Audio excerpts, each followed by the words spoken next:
Welcome to WRH Spring Resort dito sa Burawin, Leyte.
W is Warren, and R is for Rochelle, Riza, and H is for Hermano. So yun guys, kasama pala natin ngayon si Sir. Ano pangalan natin, Sir? Michael Sarnay. Yung unang puntahan natin, Sir, is ito yung family room. Family room Yes siya. po.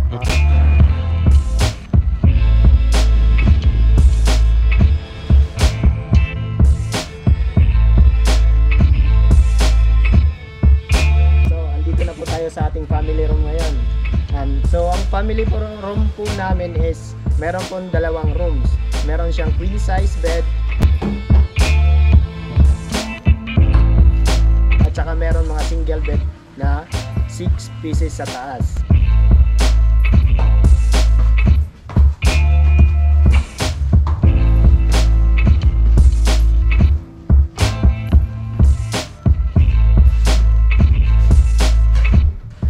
Meron din po siyang CR, pero yung CR po namin is isa pa lang po.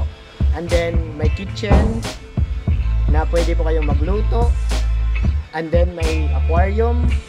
Tapos dining set meron din po. Tapos naka wifi po at saka smart TV po kami dito.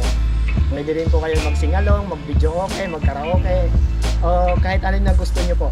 And meron din po kami under construction na pool dito for the private room, para sa private room po namin, private pool. Pero under construction pa po siya. So mga ilang buwan na lang po, pwede na po siyang magamit. Yung gustong maligo is free naman po siya, pero doon po sa pool namin sa baba. Yung price per night po natin dito is 8,000 per night. Good for 15 packs na po siya. Meron po kami dito function hall na worth 5K. And we cater food and services sa mga gustong magpa-cater po dito sa amin. Meron din po kami. And yung function hall po namin is worth 5K. And then yung with food po namin, na kung gusto po nyo mag-order ng pagkain na with food is 350 per head po. Per head siya, sir. Oo. Okay. So yung function hall, sir, pati na yung sounds doon? Hindi pa po. Hindi pa. Okay. Not related pa po yung sound system doon. Okay. Yung sound system po namin is, kung halimbawa magdadala po ng sound system yung magpapa-event, Pwede. nagsisingil lang po kami ng 500 para sa electricity. Okay. Then kung sa amin naman yung sound system is 1,000 po. Okay. Bali yung halimbawa, sir, may mag-ready tapos may dala sila pagkaon, walang core kit, sir? Wala pong corkage. Okay. So yan ang kagandahan nito, sir. Okay. So thank you, sir, ha? Okay.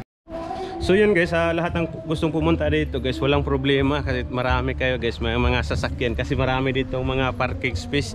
Yan dito, maluwag yung parking space nila dito guys.